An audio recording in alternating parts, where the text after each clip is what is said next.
கிறிஸ்துவுக்குள் பிரியமானவர்களே, இந்த நாளுக்கான மாலை நேர மன்னா அப்போஸ்தலனாகிய யோவான் எழுதின 3ஆம் நிருபம் 12வது வசனம்.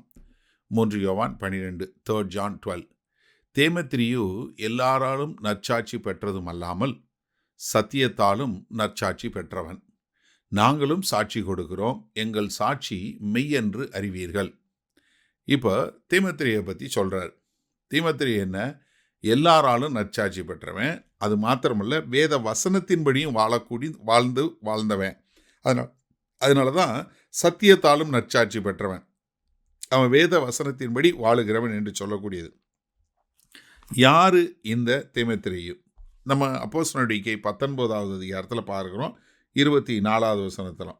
எப்படி என்றால், தீமோத்தேயு என்னும் பெயர் கொண்ட ஒரு தட்டான் தியானாவின் கோவிலைப் போல வெள்ளியினால் ஒரு சிறிய கோவில்களை செய்து தொழிலாளிகளுக்கு மிகுந்த ஆதாயம் வருவித்து கொண்டிருந்தான்.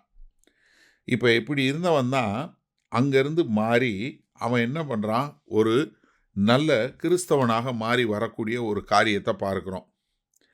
தீமோத்தேயுக்கும் அவனை சேர்ந்த தொழிலாளிகளுக்கும் ஒருவன் மேல் ஒரு காரியம் உண்டாயிருந்தால் நியாயம் விசாரிக்கிற நாட்கள் உண்டு, தேசாதிபதிகளும் இருக்கிறார்கள், ஒருவரோடு வழக்காடி கொள்ளட்டும். 38வது வசனத்தில் பார்க்குறோம். இந்த தீமோத்தேயு யார்? ஒரு தட்டானாக இருந்து அப்போஸ்தலனாகிய பவுலுக்கு நிறைய பிரச்சனைகள் கண்டு கொண்டிருந்த இந்த தீமோத்தேயு ரட்சிக்கப்பட்டு அவன் நற்சாட்சி கொடுக்க பெற்றவனா, நற்சாட்சி அவனை பற்றி சொல்லக்கூடிய அளவிற்கு அவனுடைய வாழ்க்கை மாறுவதை பார்க்குறோம் நம்ம.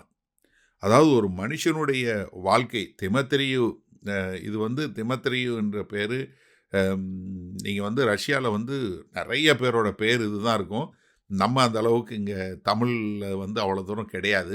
இந்த தீமோத்தேயு எப்படி இந்த அளவிற்கு மனம் மாறி அவர் ஒரு பெரிய நற்சாட்சி பெற்றவனா, கடைசியில் யோவான் அவரை குறித்து சாட்சி சொல்லக்கூடிய அளவிற்கு அவருடைய வாழ்க்கை மாறினதை பார்க்குறோம். ஒரு கிறிஸ்தவனாய் வருவதற்கு முன்பாக இருந்த வாழ்க்கையும் கிறிஸ்தவனாக மாறினதுக்கு பின்பாக உள்ள வாழ்க்கையும். அதனால தான் ஆதி திருச்சபையில் எப்போவுமே ஏதாவது ஒரு வேலை செய்யணும், ஏதாவது ஒருத்தவங்க காரியம் பண்ணணும்னா அவங்களுடைய சாட்சியை காணக்கூடியவங்களாக இருந்தாங்க. நம்ம அப்போஸ்தலர் நடவடிக்கை 6வது அதிகாரத்தில் பார்க்குறோம். இங்கே ஒரு சின்ன சம்பவத்தை பார்க்குறோம். என்ன? இங்கே பந்தி பரிமாறுவதற்கு ஆட்கள் தேவை. ஏன்னா அப்போஸ்தலரை பார்க்குறாங்க, அங்கே யூத விதவைகளுக்கும் யூதர் அல்லாத விதவைகளுக்கும் நடுவில் வரக்கூடிய ஒரு சங்கடத்தை பார்க்குறாங்க. அதனால் அங்கே என்ன பண்ணுறாங்க? சேச்சா, இப்படிப்பட்ட காரியங்களை பார்க்குறதுக்கு நம்ம கவனம் செலுத்த வேண்டியதில்லை, அதுக்கு பதிலாக நம்ம என்ன பண்ணுவோம், நல்ல ஒரு ஆளுங்களை தெரிந்தெடுப்போம்னு சொல்லி அப்போஸ்தலர் நடவடிக்கை 6வது அதிகாரம் 3வது வசனத்தில், ஆதலால் சகோதரரே, பரிசுத்த ஆவியும் ஞானமும் நிறைந்து நற்சாட்சி பெற்றிருக்கிற 7 பேரை உங்களில் தெரிந்து கொள்ளுங்கள், அவர்களை இந்த வேலைக்காக ஏற்படுத்துவோம். எப்படி? பந்தி பரிமாறுவதற்கே நற்சாட்சி உள்ளவர்கள் என்று சொல்லக்கூடியதாக. அதனால தான் தீமோத்தேயுக்கு எழுதும்போது 1 தீமோத்தேயு 3:7 சொல்லும்போது, அவன் நிந்தனையிலும் பிசாசின் கண்ணியிலும் விழாதபடிக்கு புறம்பானவர்களால் நற்சாட்சி பெற்றவனாயும் இருக்க வேண்டும். ஒரு தலைவனாக வருகிறவன், ஒரு மூப்பனாக வர்றவன் எப்படி இருக்கணும்? புறம்பே நற்சாட்சி பெற்றவனாய் இருக்க வேண்டும் என்று சொல்லக்கூடிய ஒரு காரியம். அப்போ இங்கே தீமோத்தேயு நற்சாட்சி பெற்றவர், மற்றவர்களால் நற்சாட்சி பெற்றவர், யோவானாலும் நற்சாட்சி பெற்றவர் என்று சொல்லக்கூடிய ஒரு அடையாளம். சரி, இந்த நாளில் இந்த வசனத்தை நம்ம எப்படி எடுத்துக்கொள்வோம்?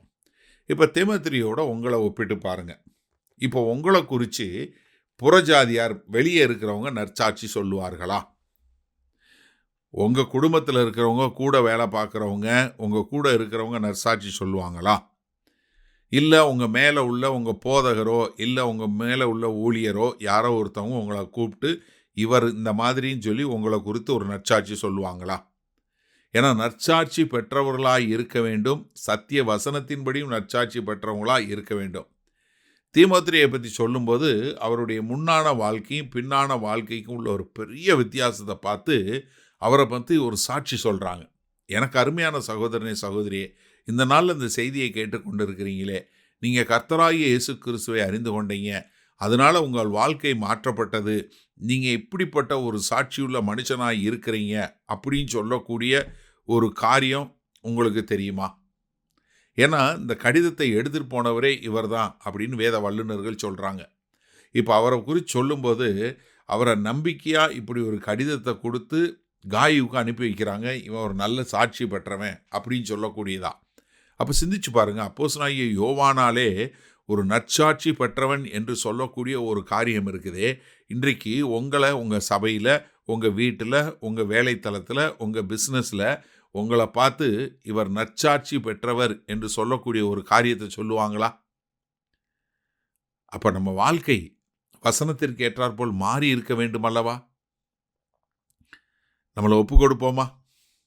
பல பிதாவே, இந்த செய்தியை கேட்டுக்கொண்டிருக்கிற ஒவ்வொருவரும், ஆமாண்டவரே, இதோ தீமோத்தேயு எப்படி ஒரு நற்சாட்சி பெற்றவனாய் இருந்தானோ அதே போல இவர்கள் ஒவ்வொருவரும் புறம்பேயும் உள்ளேயும் நற்சாட்சி பெற்றவர்களாய் உமக்கு உகந்த பாத்திரங்களாய் வாழ மீட்பெறும் இரட்சகருமாகிய இயேசு கிறிஸ்துவின் மூலம் ஜெபிக்கிறோம் ஜீவனுள்ள வல்ல பிதாவே, ஆமேன். கர்த்தர் உங்களை ஆசீர்வதிப்பாராக. நாம் நாளை காலை தினசரி தியானத்தில் சந்திப்போம்.